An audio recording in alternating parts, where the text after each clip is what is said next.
সমাজসেবা ও সুন্দরবন গবেষণা বঙ্গশ্রেষ্ঠ সম্মান 2025 পেলেন সুন্দরবনের অনিমেষ দা। সমাজসেবা ও সুন্দরবন গবেষণায় অনন্য নজির গড়লেন সুন্দরবনের অধ্যাপক ও সকল সুন্দরবনবাসীর কাছের মানুষ প্রিয় অনিমেষ দা। এ যেন এক অসীম আনন্দ, অনন্য অনুভূতি। সুকর্মের স্বীকৃতি পেলেন সুন্দরবনের অনিমেষ দা। সুন্দরবনের হিঙ্গলগঞ্জ ব্লকের গোবিন্দকাটি অঞ্চলের ছেলে সমাজসেবা ও সুন্দরবন গবেষণার অনবদ্য ভূমিকার জন্য পুরস্কার বঙ্গশ্রেষ্ঠ সম্মান 2025 তুলে নিলেন তিলোত্তমা কলকাতার বুকে।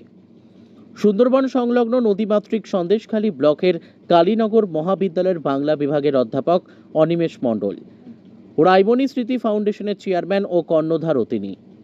2023 সালেও তিনি সমাজসেবা ও সুন্দরবন গবেষণার জন্য ভারত গৌরব সম্মান লাভ করেন। পাশাপাশি 2024-এও বঙ্গশ্রেষ্ঠ সম্মান লাভ করবেন। এরপর 2025-এও সমাজসেবা ও সুন্দরবন গবেষণার জন্য লাভ করেন বঙ্গশ্রেষ্ঠ সম্মান 2025।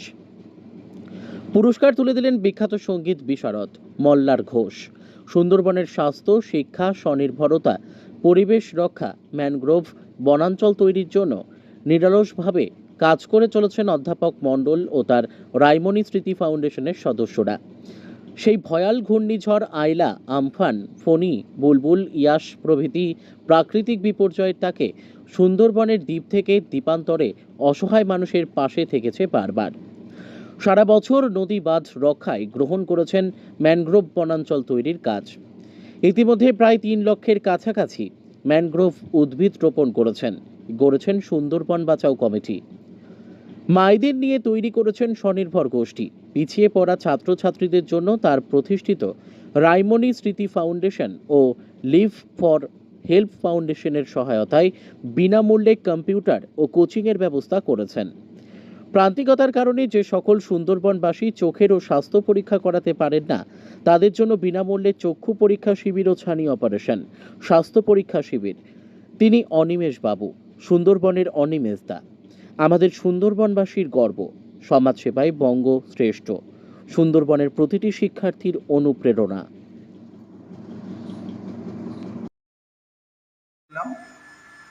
এখানে খুব আনন্দ তো নিঃসন্দেহে হচ্ছে। আমি অভিভূত আপ্লুত যে আয়োজক গোষ্ঠী ট্রিব্যান্ড থেকে আমাদেরকে বঙ্গশ্রেষ্ঠ 2025 সমাজসেবা এবং সুন্দরবন নিয়ে গবেষণার জন্য নির্বাচন করেছে।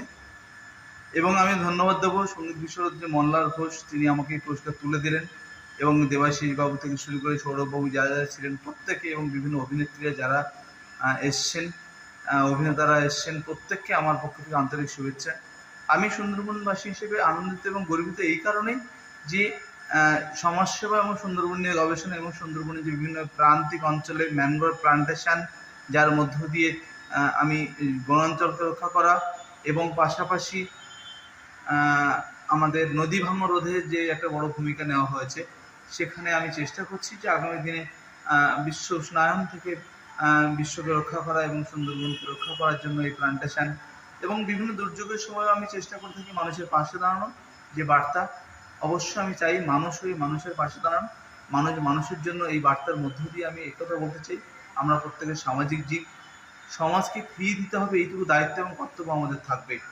এবং আমরা সুন্দরবনের মানুষ হিসেবে সুন্দরবনকে যেভাবে ফিরিয়ে দেব, সুন্দরবন আমাদেরকে সেভাবে ফিরিয়ে দেবে। এবং আগামী দিনে সুন্দরবনের প্রত্যেকটি যুবক যুবতীদেরকে আমরা পথ দেখাবো যে তারা যেন অবশ্যই মানুষের জন্য, সমাজের জন্য এগিয়ে আসে। এবং আমি বলবো সকলকে একটি কথা, যে এগিয়ে চলুন, সঙ্গে আছি। বিষয়ে সুন্দরবনের ব্যাপার নিয়েও অনেক ভালো কাজ করেছে, অনেক বিষয়ে এগুলো খুব দরকার ছিল। এই যে আয়লা হয়ে গেল, আমফান হয়ে গেল, যে করোনা হয়ে গেল, মানে বিভিন্ন কাজের যে ও খুব দারুণ কাজ করছে। নদীর মাছ ভেঙে যাওয়ার থেকে নিয়ে যেখানে গাছ ছিল না সেখানে গাছ লাগিয়েছে। এগুলো খুব ভালো কাজ করছে, খুব সুন্দর কাজ। এগুলো আমাদের খুব ভালো, আমাদের দিক দিয়ে, সুন্দরবনবাসীর দিক দিয়ে অনেক ভালো কাজ। ধন্যবাদ জানাবেন। ধন্যবাদ, অসংখ্য ধন্যবাদ ওনাকে, অসংখ্য ধন্যবাদ। এবং আরও আমরা চাই উনি আরও অনেক কাজ করুন। আপনার নাম?